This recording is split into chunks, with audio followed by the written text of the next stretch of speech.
Hoje é 3 de janeiro de 2026.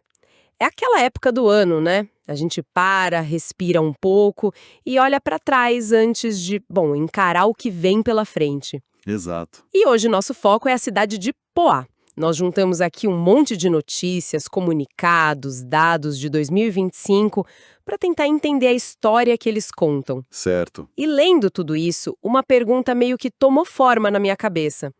2025 em Poá foi um ano de apagar incêndios ou foi um ano de construir alicerces? Essa é a pergunta-chave, porque toda cidade vive essa tensão, né? Entre resolver o problema de hoje, o urgente, e investir naquilo que só vai dar resultado daqui a alguns anos. Pois é. O que é fascinante no material que a gente tem é que podemos mapear exatamente essa dinâmica. Em vez de ver uma notícia isolada aqui e outra ali, a gente vai tentar conectar os pontos e ver que filosofia de gestão apareceu ao longo do ano. Perfeito. Então vamos começar pelo que talvez seja o exemplo mais claro de apagar incêndios. Segurança pública. Sempre um tema quente. Olhando as notícias, a gente vê que o fim do ano foi bem movimentado. Pipocaram várias operações com uns nomes, assim, quase de filme de ação, né? Operação Papai Noel, Operação Saturação, Operação Ano Novo. E essa sequência não é à toa, sabe? Ela sugere uma estratégia muito clara de presença ostensiva. De se mostrar na rua. Exatamente. A ideia é saturar as áreas comerciais de grande movimento durante os feriados. Para que a população se sinta mais segura e, claro, para inibir a criminalidade. É uma tática de impacto visual imediato. E as fontes mostram resultados. Teve recuperação de moto roubada, prisões em flagrante, tanto por roubo quanto por porte de arma. Sim, são resultados concretos que geram notícia. E essa presença parece que foi reforçada por uma parceria constante entre a Guarda Civil Municipal e a Polícia Militar, né? Várias fontes mencionam essa colaboração. Sim, isso é importante, mostra uma união de esforços. Mas o que me chama a atenção é que, além dessas operações de fim de ano, as fontes também citam outras ações, como o desmonte de um ponto de armazenamento de drogas no Jardim Itamaraty. Isso já parece um pouco mais estrutural, não? Sim, e é aí que a linha entre apagar o incêndio e construir o alicerce fica mais sutil. Uma operação de Natal é tática, é pontual. Certo. Agora, desmantelar um ponto de tráfico já ataca a estrutura do crime no bairro. E mais fundo ainda, as fontes mencionam os ciclos contínuos de treinamento e capacitação da GCM. Ah, isso é alicerce puro. É puro alicerce. É o trabalho invisível, né? Que garante que o guarda lá na ponta, na rua, esteja mais preparado. E fica a questão: o que gera mais percepção de segurança no cidadão? Pois é. A viatura passando na rua no Natal ou é saber que a corporação está sempre em treinamento? Eu imagino que seja uma combinação das duas coisas. É interessante. Essa estratégia de segurança busca criar uma sensação de ordem nas ruas. Mas a estabilidade de uma comunidade muitas vezes vem de outro lugar, né? Vem da percepção de que as pessoas estão sendo cuidados. Com certeza. E as fontes indicam que essa foi outra frente intensa em Poá, o que nos leva para o lado dos alicerces. Sim. E aqui a gente vê uma abordagem bem diversificada. Para as mulheres, por exemplo, teve a inauguração de um espaço de saúde dedicado, o Saúde da Mulher Poaense, e eventos como a Caminhada do Outubro Rosa. E para as crianças, as ações vão do simbólico, como a entrega de ovos de Páscoa, Que é importante, cria um laço afetivo. de ensino. Exato. E só para explicar, isso, na prática, significa padronizar o material didático em toda a rede municipal. É uma tentativa de nivelar a qualidade da educação, né, para todo mundo. Perfeito. É uma mudança de base. Mas, para que tudo isso funcione, para que a ajuda chegue a quem precisa, tem um trabalho de bastidor que é fundamental. E uma das notícias que a gente analisou fala sobre o mutirão de atualização do CAD Único. O Cadastro Único para Programas Sociais. Isso, centenas de famílias atendidas. Olha, o CAD Único é a porta de entrada para dezenas de benefícios. Se o cadastro está desatualizado, a pessoa simplesmente não recebe. Fica de fora do sistema. Fica de fora. Então, esse mutirão não é só um evento burocrático.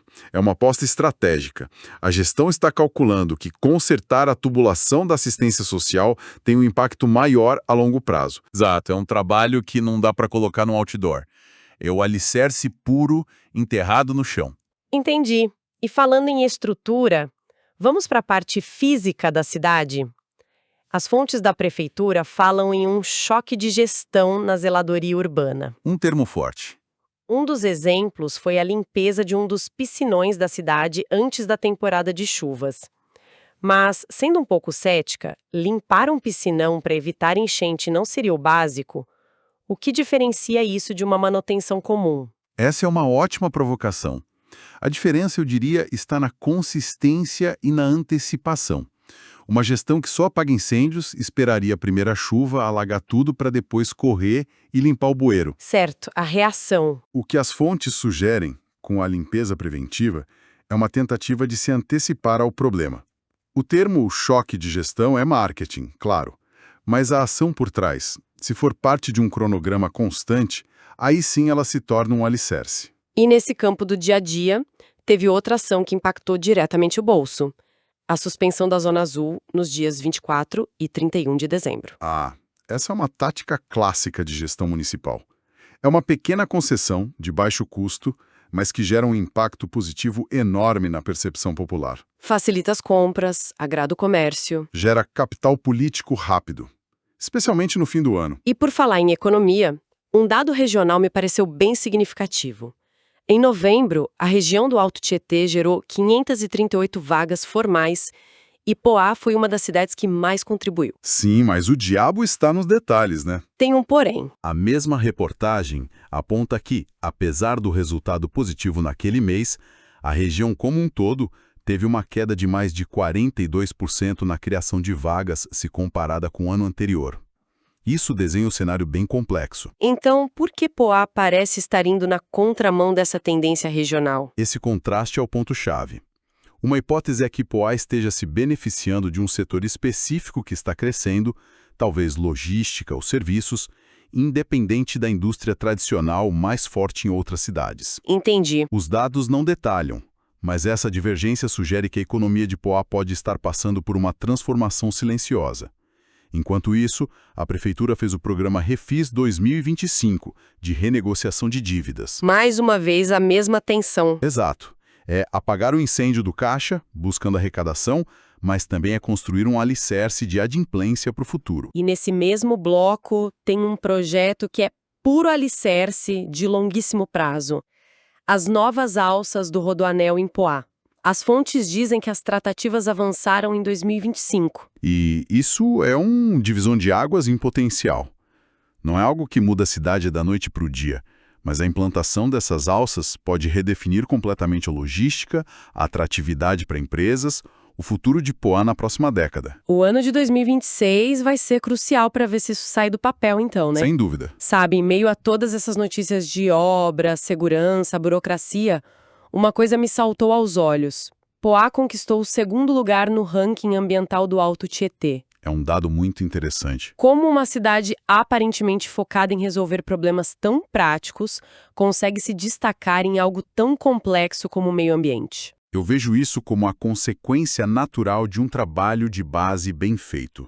Um bom ranking ambiental não é só sobre plantar árvores, sabe? Tem mais coisa por trás. É sobre gestão de resíduos, tratamento de esgoto, proteção de mananciais, coisas ligadas à zeladoria e ao planejamento que a gente já falou. Faz sentido. E esse reconhecimento não é só um selo na parede. É um ativo estratégico, impacta a saúde, a atratividade para novos moradores, o valor dos imóveis. É a prova de que os alicerces, quando bem construídos, sustentam um edifício de qualidade. E essa qualidade de vida parece que foi celebrada também nos espaços públicos. A descrição da Estação Natal Poá 2025 é bem vibrante. Fala em trenzinho, brinquedos infláveis, Vila de Natal, pipoca e algodão doce de graça. E não podemos subestimar o poder da pipoca de graça. Nunca. Pode parecer um detalhe, mas são esses gestos que transformam um evento oficial em uma memória afetiva real para as famílias. Eventos como esse, ou como o circuito de skate do Sesc, que levou atletas de renome para a cidade, vão além do lazer. Eles criam um senso de pertencimento. Exatamente. E não só os grandes eventos. As fontes também registram momentos mais íntimos, como a cerimônia de graduação de faixas dos judocas locais. Perfeito. O que tudo isso significa, no fim das contas? significa investir no que os sociólogos chamam de capital social. Capital social? É a confiança, a cooperação, os laços que unem uma comunidade. Quando as pessoas se encontram na praça, quando os jovens se inspiram em atletas, quando uma cerimônia de judô celebra o esforço, a cidade está se fortalecendo por dentro, está construindo sua identidade. E isso, talvez, seja o alicerce mais importante de todos. Eu acredito que sim. Então, voltando à nossa pergunta inicial. Ao olhar para 2025 em Poá, o que emerge é um retrato de uma gestão que tentou jogar nos dois campos. Teve um esforço claro para apagar incêndios, com ações de impacto imediato. Sim, mas ao mesmo tempo, vemos a construção de alicerces no trabalho de base das políticas sociais, como a atualização do CadÚnico, no planejamento de longo prazo, como o Rodoanel, e no investimento em qualidade de vida. Que se reflete no ranking ambiental e nesses eventos comunitários. Isso. A grande questão que 2025 deixa para 2026 parece ser a da continuidade e da escala. Como assim escala? As fontes nos mostram muitos projetos e ações pontuais que foram bem-sucedidos. Vimos a limpeza de um piscinão, um mutirão de cadastramento, uma operação de segurança. Entendi. Fica a reflexão. Como a soma dessas iniciativas pontuais vai se transformar numa melhoria contínua, percebida por todos os moradores, em todos os bairros ao longo do novo ano. E, principalmente, Como os grandes alicerces. como as prometidas alças do Rodoanel sairão do campo da negociação para, de fato, começar a redefinir o futuro e o cotidiano da cidade. A base parece ter sido preparada em 2025. 2026 será um ano para ver a dimensão da construção que virá sobre ela.